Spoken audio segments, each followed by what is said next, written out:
Eh, ¿cómo sobrevivir a la funa, a la cancelación? ¿Cómo sobrevivir de repente al maltrato de las redes sociales? En este caso de Germán a gran escala, porque también tituló contra él la ministra de la Mujer, digamos. Entonces se produjo una cuestión que lo despidieron de todos lados, pero también en la gente que no está viendo, en lo cotidiano, en el colegio, el bullying, los compañeros, cuando te sientes un poquito...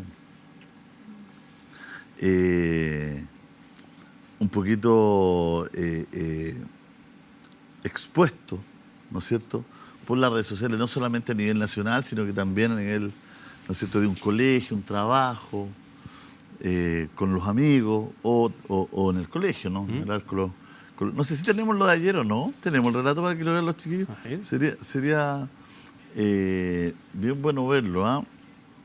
Le mostraría extractos del programa, un poco lo que él hablaba, porque me quedó dando vuelta esto de...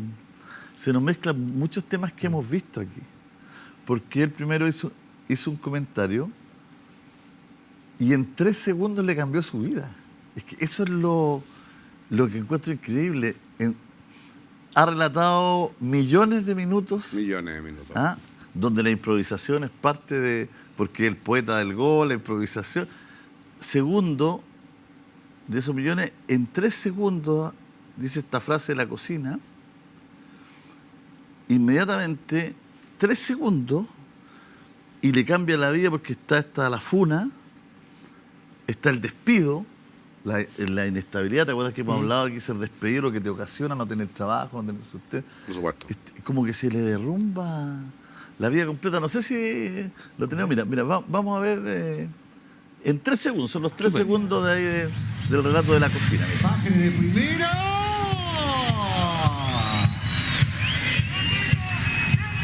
Qué linda diagonal teníamos para ver cómo envolvió el balón, la calidad técnica de Fajre. Mire, disfrútenlo. Mire cómo le mete efecto. Uy. Tiene buen pie Nicole Fajre. Los remates a media distancia me parece que son la especialidad que tiene la número 10. ¿Cuál es su especialidad, Romina? ¿En la cocina? No. Cortita y al pie, va saliendo buscando en el fondo. Va entregando por el sector izquierdo Fuentes. Bastó esto. Es que no lo puedo creer. ¿Cuál es su especialidad, Romina?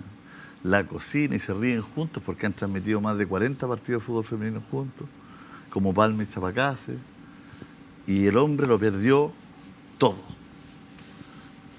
Incluso lidiar con su hija, que cuando me dio la entrevista fue bien fuerte, que como explicándole a sus 2 hijas esto que había pasado, y todo fue... ¿Cómo uno se enfrenta? Porque uno está preparado para... Pero en una frase, en 2 minutos, se te dé vuelta todo. Bueno, hay varios elementos. De hecho, justo venía una consulta médica y una persona te ubicaba y los saludó. Y dijo, debe ser muy difícil el trabajo de ellos, y tuyo especialmente, porque en 1 segundo tú puedes decir algo y se corta una carrera. Justo lo que hablamos ahora, muy interesante. La gente tiene esa percepción de que las personas que están expuestas en televisión y en medios tienen un riesgo enorme de que efectivamente es algo deseado por muchas personas, pero también saber que una frase puede ser políticamente incorrecta y puede ser el fin. Y que vivir siempre al vilo puede ser una situación tremendamente estresante. Entonces lo que tú planteas, yo creo que la mayoría de las personas lo tiene ya integrado. Sin embargo, primero, no hay un método de reparación de esto, digamos. Sí, claro. Creo que un gran problema es que hemos ejercido la cultura de la cancelación. Y efectivamente tenemos un colega nuestro que ha sido quizás la persona que más ha tratado de combatir eso, Jordan Peterson, que a alguien le puede gustar, a otros no, psicólogo canadiense. Y este psicólogo plantea de que se ha empezado a generar un fenómeno en los últimos años donde las personas están en la subyugación de lo igual. Un poco también el señor Han plantea esta misma idea, el coreano. Entonces, ¿qué es lo que me pasa a mí? El primer problema es de que nosotros hemos llegado a una cultura de la incapacidad de expresarse libremente. De hecho, inclusive ciertas metáforas pueden ser mal entendidas o mal utilizadas. Nosotros no estamos en este momento en la cultura de la libre expresión. Estamos en una cultura de una homogeneidad totalitaria. De hecho, escribí un libro que nunca se pudo publicar porque no tenía los recursos para la editorial, que se llamaba Dictadura Influencer. Por eso, en este minuto, ¿tú sabes quiénes son los influencers principales en el mundo? Debíamos ir al tema del cómo editarlo. Los 10 primeros del mundo. ¿Sabes qué clase de Ni personas idea. son? Son futbolistas y reggaetoneros. Ojalá no me cancelen por esto, no tengo nada en contra de ellos. Pero ¿cómo es posible que las personas más importantes del mundo, en este minuto en las redes, sean futbolistas y reggaetoneros? ¿Sabes cómo son en Chile? Futbolistas y reggaetoneros. Y hay un par de mascotas o de personas que están siguiendo mascotas. Entonces, ¿qué es lo que pasa? Y lo curioso, por ejemplo, que canciones como el reggaetón, que ahora, fíjense, el fenómeno de Daddy Yankee que se llenó, a ver, ¿acaso las canciones de Daddy Yankee no tienen elementos que pueden ser considerados sexistas, machistas, cosificadores de las personas? Y toda la cultura de aquello significa que es una de las más populares en este momento en Chile y en el mundo. Entonces, ¿qué es lo que pasa? Tenemos un problema. Primero tenemos un doble estándar. Y ese doble estándar hace que muchas veces las mismas personas que están pidiendo sacar a este sujeto del aire son las mismas personas que pueden estar tarareando una canción que es extremadamente sexista. Segundo lugar, yo creo que esto tiene más que ver con una operación política de fondo. ¿Por qué? Porque de un tiempo a la fecha, las personas ya no pueden ejercer la acción política. La acción política es que yo tenga una opinión distinta a la tuya, pero que podamos entender de que dentro de esa diferencia nosotros vamos a tener que lograr ciertos acuerdos. En este minuto hay ciertas palabras, ciertas expresiones que no se pueden decir públicamente, porque decirlas significa de que tú vas a ser cancelado inmediatamente. ¿Cómo es posible eso? ¿Cómo es posible que hayamos pasado de una cultura de la tolerancia a una cultura de que la tolerancia es permitida en ciertas ideas tolerantes? Y si tú no estás de acuerdo con ellos, no puedes hablar, no tienes derecho socialmente a manifestarte. Entonces creo que eso es un gran problema, porque de cierta manera en el mundo se está estableciendo una gran diferencia entre lo que los norteamericanos conocen como conservadores liberales, aquí podríamos encontrar un sentido similar, y que tiene que ver con esa idea de que en este momento hay ciertas palabras y ciertos conceptos que son políticamente incorrectos, pero la pregunta es ¿para quién? No sé cómo lo ves tú, Mauricio. Mira, ¿sabes cómo lo veo? Como lo que me estaba pasando. Mientras tú estabas hablando, yo estaba autocensurándome y diciéndome, ¿qué digo? Sí. ¿Qué digo? Yo no tengo miedo a la funa. Nunca ¿No? he sido funado, no. Yo le tengo mucho miedo, tú lo sabes. Cero miedo a la funa. Cero miedo a la funa. Lo que le tengo más miedo es a dejar de ser honesto. Y ser falta de respeto, esas cosas yo les tengo temor que salgan de mi persona. Vamos al tema derecho. No solamente en esto. En muchos yo he llamado que nosotros vivimos una especie de democracia donde hay ciertas minorías que ejercen una dictadura. Y hay grupos, y esos grupos son grupos fanáticos, que no dejan espacio, porque si tú me dices, yo no lo había visto, que eso que dijo este periodista, el poeta del relato, que lo he escuchado varias veces cuando escucho fútbol y todo eso, le haya pasado, funado, despedido, a mí me parece por decirlo menos, de un descriterio, de una falta de justicia. Ayer hablamos de una desproporción. Completamente desproporcionada. Es como si un niño bota, te estoy inventando, lo que se está viendo a la mente, es como si una persona bota un vaso y se le derrama un vaso y tú por eso le quebras el vaso en la cabeza, lo despides, lo echas. O sea, una cosa tan desproporcionada. Pero también las empresas, que desconozco cuáles son, que despidan a una persona por eso, a mí me parece que son, por decirlo menos, falta de criterio, y lo hacen también probablemente con un fin publicitario. Porque hoy día como que está, comillas, de moda. Y quiero ser súper claro en lo que te estoy diciendo. Soy absolutamente antimachista, antiviolencia contra la mujer. Creo que los hombres y las mujeres tenemos las mismas oportunidades. Yo tengo todo eso. Pero otra cosa es llevar las cosas a los extremos. Que yo a una mujer, el otro día me pasó, le dije, qué hermosa tu sonrisa. Una niña que conozco, que no somos íntimos amigos, le dije, qué hermoso. Y inmediatamente después le dije, disculpa, espero para ti esto no sea una ofensa. Mauricio, ¿cómo se te ocurre? Es un halago lo que me estás diciendo, porque me lo dices de corazón y me lo dices con respeto. Mira lo que hemos llegado. Le digo, qué hermosa es tu sonrisa, y tener que retractarme inmediatamente y hacer la pregunta. O sea, a las cosas que nos vemos expuestos por un fanatismo de un grupo que trata de instalar un relato y un discurso que yo creo que va más allá de todo lo razonable, lo tolerable, etcétera, etcétera, etcétera. ¿Y cómo la gente, cómo alguien logra, porque pensaba yo, cómo te cambia la vida en unos poquitos segundos, cómo uno logra recuperarse de eso? Porque yo lo vi a él afectado, vi al hombre afectado.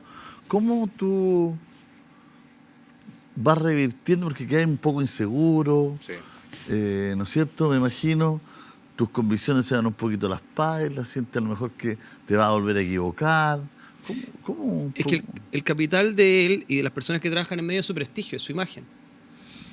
Entonces, primero, ¿cuánto tiempo va a demorarse él en recuperar esa imagen, que también estaba basada en ciertos estándares de los lugares donde él trabaja?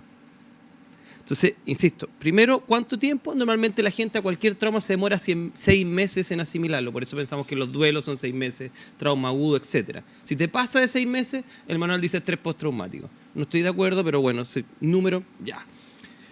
Normalmente en ese periodo la gente está con hipervigilancia, pesadillas recurrentes del hecho que pasó, sensación de inestabilidad, miedo a que vuelva a ocurrir, igual que en un asalto, porque es una reacción simbólica de exclusión y concreta de perder su trabajo. Ahora, la lectura, insisto, que a mí me produce es de que en este minuto las personas que van a tener popularidad o dicen cosas estúpidas e intrascendentes que ni siquiera van a requerir un tipo de sanción social, como que esté con un gatito y cosas, me encantan los gatos por si acaso, pero una cosa así muy básica, millones de seguidores la gente. Yo sigo una gata que tiene 4 millones de seguidores. 4. La Nala Cat. Es un gato. O personas que digan lo que es políticamente correcto. Casos ejemplares. Netflix. Todas las series tienen ahora un trasfondo. Muchas veces que cambian completamente las características de los personajes. No voy a dar más detalles para no ser considerado sesgado de alguna forma. Y transforman los personajes de distintas obras para que entren dentro de una políticamente correcto. De una forma de funcionar. De una forma de conducirse. Entonces, quiero llegar a las conclusiones graves de esto. Y esto no lo debería yo decir en cámara porque yo sí le tengo miedo a la funa, a diferencia de Mauricio. Tengo terror. Me han funado varias veces. Acuérdate que tuve problemas con el colegio de psicólogo por algo así también. Sí le tengo miedo.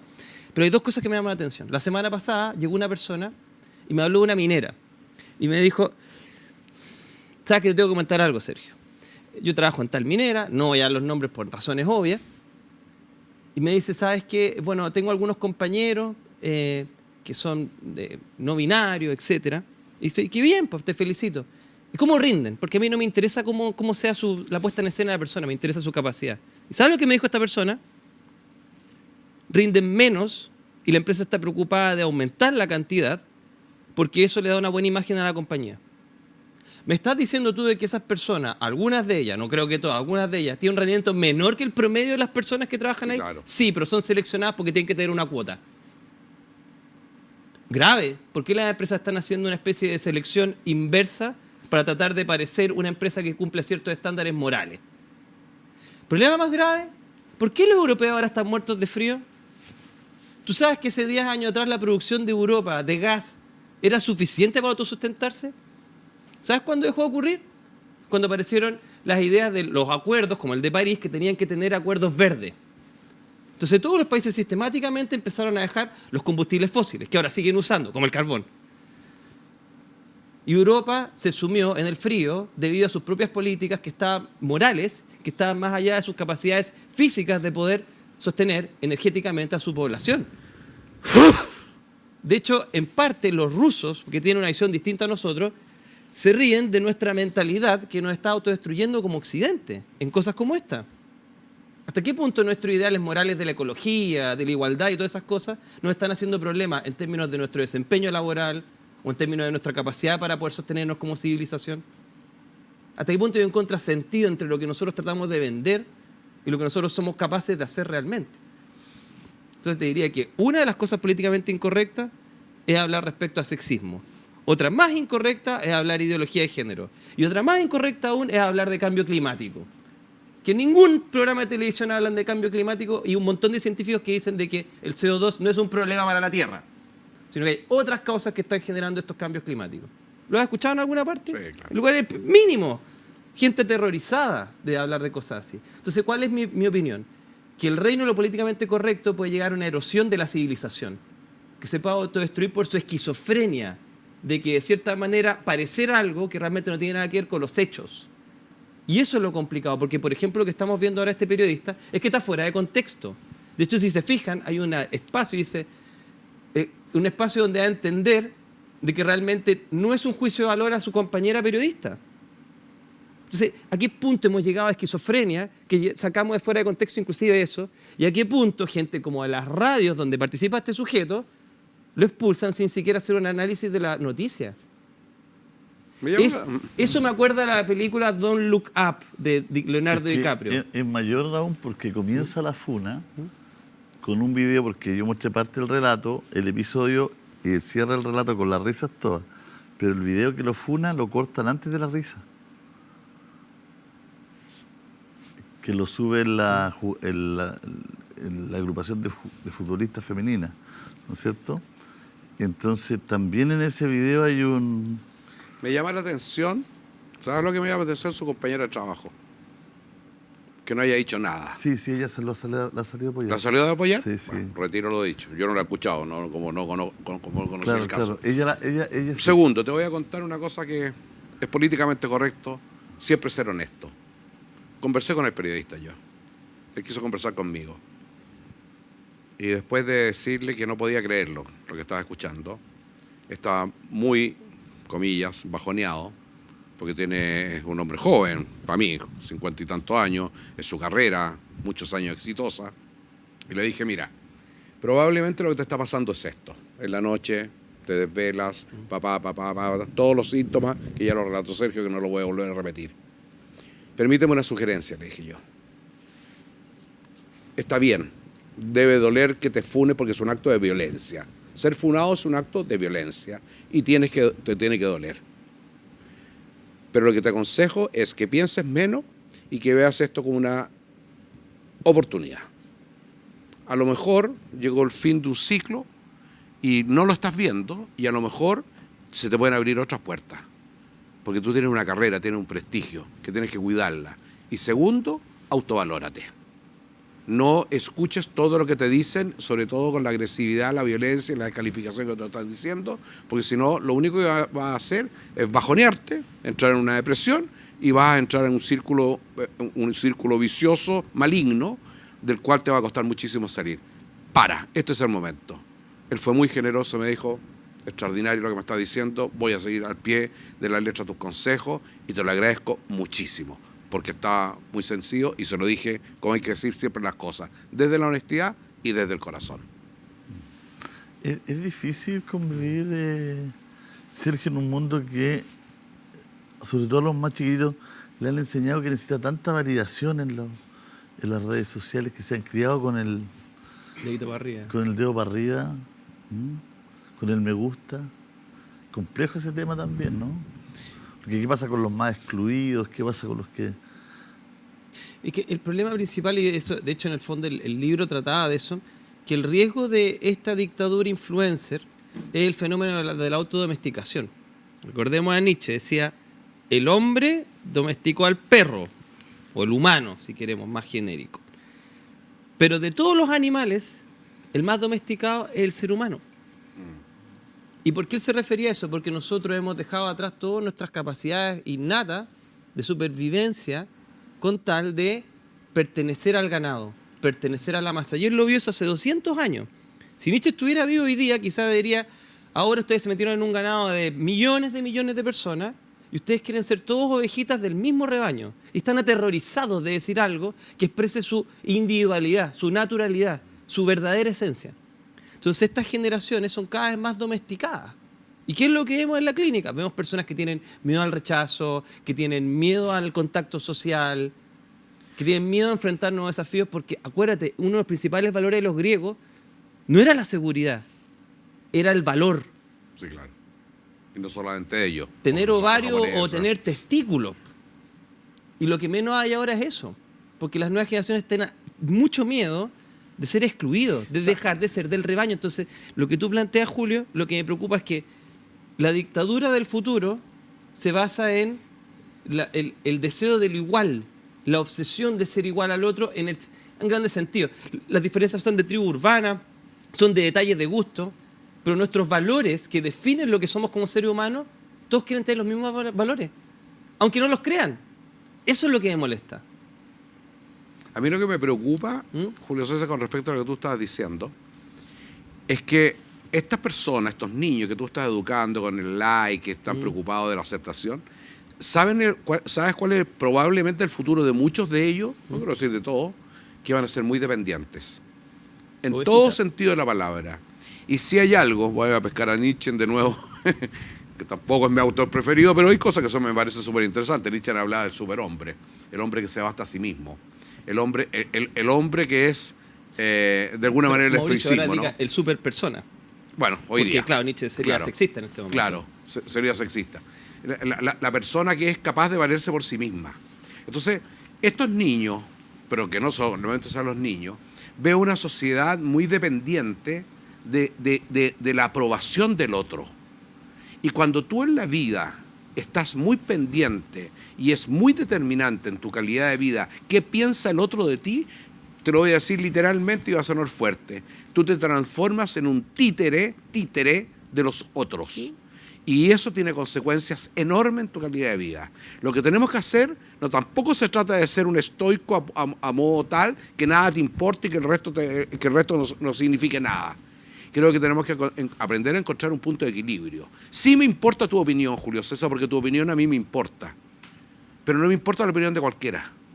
No porque cualquiera me venga a funar, yo voy a hacer más o voy a hacer menos. Yo sé quién soy. Y yo sé lo que valgo. Y yo no estoy dependiendo de que tenga tantos likes o menos likes. Lo que hago lo trato de hacer de la honestidad con todos los errores que pueda tener. Entonces, sí hay opiniones que me importan, pero son de los menos. Espérate, que aquí el riesgo en el fondo, ¿por qué hablamos todo esto? ¿Cuál es el riesgo que podría pasar de este periodista que yo no conozco? Que le corten las alas.